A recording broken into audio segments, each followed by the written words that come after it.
پہلی دفعہ جب میں نے یہ بات سنی کہ یہ جو سلطنتیں ہوتی ہیں، بادشاہتیں ہوتی ہیں، حکومتیں ہوتی ہیں، ان کی ایک لائف سائیکل ہوتی ہے، یعنی ایک زندگی ہوتی ہے، اور وہ زندگی 120 سال ہوتی ہے، تو مجھے بڑی عجیب سی بات لگی. یہ کیا بات ہوئی؟ یہ کیسے ہو سکتا ہے کہ دنیا میں حکومتوں کی کوئی عمر ہوتی ہو، لائف سائیکل ہوتی. لائف سائیکل تو انسان کی ہوتی ہے، جیسے کہ وہ پیدا ہوتا ہے اور ذرا بڑا ہوتا ہے، اور پھر وہ نوجوان ہوتا ہے، پھر وہ بوڑھا ہوتا ہے، اور پھر وہ مر جاتا ہے. تو بعد میں پتہ چلا کہ یہ ایک تھیوری تھی جو ابن خلدون نے پیش کی تھی. ابن خلدون ایک بہت مشہور عرب کے دانشور تھے، فلسفی تھے اور مورخ تھے، اور 750 سال پہلے انہوں نے یہ تھیوری پیش کی تھی. ابن خلدون کا انتقال شاید 1406 میں ایسا ہوا، یعنی کچھ 700 سال پہلے. اچھا، انہوں نے کیا تھیوری پیش کی تھی؟ انہوں نے کہا تھا ایک امپائر سائیکل ہوتی ہے، امپائر سلطنت کو کہتے ہیں، امپائر سائیکل ہوتی ہے. اور ان کا یہ کہنا تھا کہ یہ ایک جیسے گروہ ہوتا ہے ایک، تو یہ وہ مضبوط ایک گروہ مضبوط بن جاتا ہے بہت. جو صحراؤں میں رہنے والے ہیں وہ مل کر رہتے ہیں، مل کر لڑتے ہیں، کیونکہ سروائیول کے لیے، بقا کے لیے ضروری ہے کہ وہ متحد رہیں. تو ان کا کہنا تھا کہ ان کے اندر ایک عصبیہ ہوتی ہے، ایک عربی ٹرم انہوں نے استعمال کی. عصبیہ جو ہے وہ ایک طرح کی سمجھے سماجی یکجہتی یا یہ گروہ کی باہمی وفاداری، تو وہ بہت سٹرونگ ہوتی ہے. عصبیہ جو ہے ان کا کہنا تھا بہت سٹرونگ ہوتی ہے. تو امپائر سائیکل میں انہوں نے تھیوری پیش کی کہ 5 مرحلے ہوتے ہیں کسی بھی حکومت کے، سلطنت کے، بادشاہت کے، اور ہمیشہ سے رہے ہیں اور شاید ہمیشہ رہیں گے. پہلا مرحلہ یہ ہوتا ہے کہ ایک ایسا گروہ جس کا عصبیہ بہت سٹرونگ ہے، بہت مضبوط ہے، جس کی گروہ کی آپس کی وفاداری بہت مضبوط ہے، بہت طاقتور ہے، وہ متحد ہو کر ایک کمزور حکومت پر حملہ کرتا ہے اور اس سلطنت پر قبضہ کر لیتا ہے. دوسرا مرحلہ یہ ہوتا ہے کہ وہ پھر توسیع کرتا ہے، یعنی وہ حکومت کی توسیع کرتا ہے، باقاعدہ حکومت بناتا ہے، سسٹمز بناتا ہے، لوگوں کے لیے منصوبے بناتا ہے، پوری ایک پراپر حکومت بناتا ہے. تیسرا مرحلہ یہ ہوتا ہے کہ وہ خوشحالی کی طرف جاتا ہے، وہ سلطنت خوشحالی کی طرف جاتی ہے.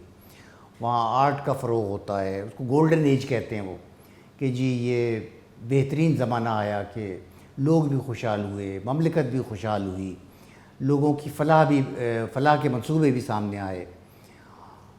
چوتھا مرحلہ وہ یہ کہتے ہیں کہ پھر وہ جو گروہ ہے جو حکومت پہ قابض ہے، یہ جسے حکومت کر رہا ہے، وہ آہستہ آہستہ سست ہوتا جاتا ہے، وہ شارٹ کٹس ڈھونڈنے لگتا ہے، وہ لوگوں پہ ٹیکس لگانے لگتا ہے زیادہ، اور اس کے لیڈر ذرا ایگریسو ہو جاتے ہیں، بدتمیز ہو جاتے ہیں، ان میں ایک تکبر آ جاتا ہے.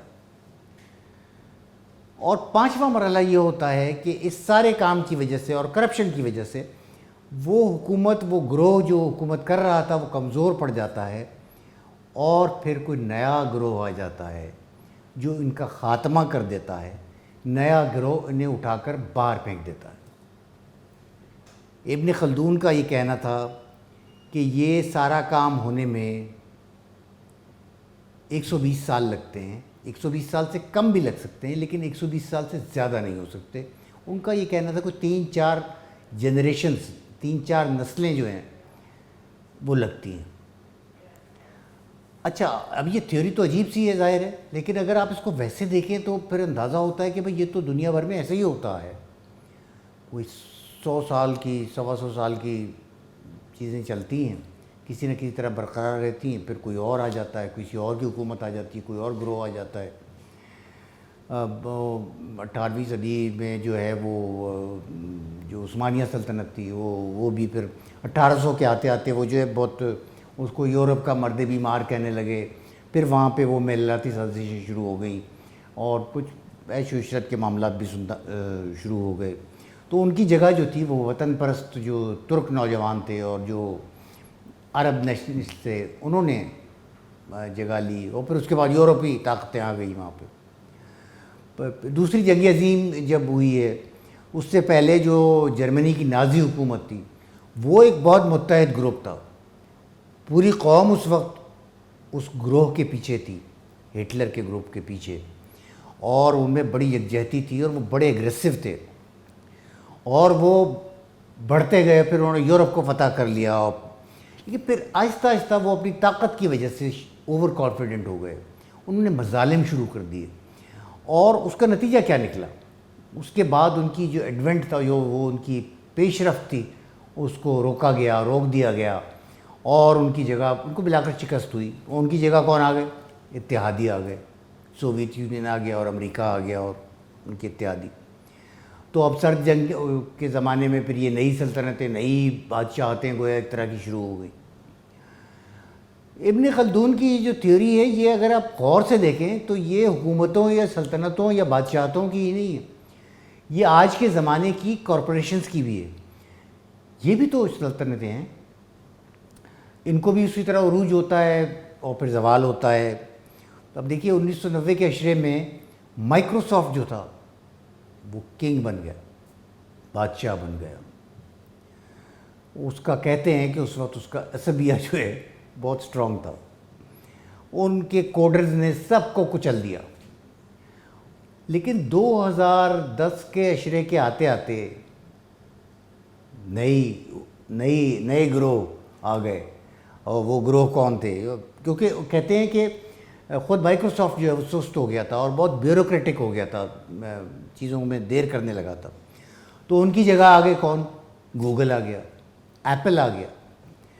اب ایپل کو بھی 10-20 سال 25 سال تو ہو ہی چکے ہیں, اور اب کہتے ہیں کہ اس کو بھی ایک زوال کی صورتحال درپیش ہے, کیونکہ وہ بھی اوور پرائزڈ کہتے ہیں, وہ ہے بہت زیادہ, اس کو بہت زیادہ ہائپ ہے اس کی, اتنا وہ ہے نہیں. دوسرے کمپٹیٹرز آ گئے ہیں, کوریا آ گیا ہے اس کے مقابلے. دوسری جنگ عظیم کے بعد امریکہ نے اسی طرح رائز کیا تھا. وہ جنگ کب ختم ہوئی تھی؟ 1945 میں, یعنی تقریباً 80 سال ہو گئے ہوں, 80 سال سے شاید زیادہ ہو گئے. آج کیا صورتحال ہے کہ آج امریکہ سیاسی تقسیم کا شکار ہے, اور ایک عالمی مخالفت بہت بڑی مول لے رہا ہے وہ, اور بہت دنیا کے بہت سے گوشوں میں امریکہ کی دبی مخالفت ہے جو نظر نہیں آ رہی, لیکن مخالفت ہے عوامی سطح پہ تو بہت بڑی ہے. تو لگتا یہ ہے کہ یہ 80 سال 85 سال جو اس نے گزار لیے ہیں, کوئی پتہ نہیں ہے کہ ابن خلدون کی تھیوری یہاں بھی صحیح ہو جائے. اس تھیوری پہ کیا سبق ہے؟ سبق یہ ہے کہ زوال باہر سے نہیں آتا, اندر سے آتا ہے. یہ ایک حیرت انگیز بات ہے, اور یہ بار بار سچ ثابت ہوئی ہے. دوسری بات کہ جب آپ سست ہو جاتے ہیں, عیش و عشرت میں پڑ جاتے ہیں یا ظلم میں پڑ جاتے ہیں, تو آپ کی طاقت ختم ہو جاتی ہے. دیکھنے کی بات یہ ہے کہ ہمارے خطے میں اور عالمی سطح پہ یہ تھیوری کہاں روبہ عمل آنے والی ہے, کہاں پہ فیصلے ہونے والے ہیں. ابن خلدون نے تو 120 سال میکسیمم کہے تھے, اور کہا تھا اس سے زیادہ نہیں ہوتا, اس سے پہلے ہو سکتا ہے. لیکن آج اگر آپ عالمی بساط کو غور سے دیکھیں تو بہت کچھ صاف نظر آنے لگتا ہے. 750 سال پہلے کی یہ تھیوری آج بھی ایسا لگتا ہے کہ درست ہے.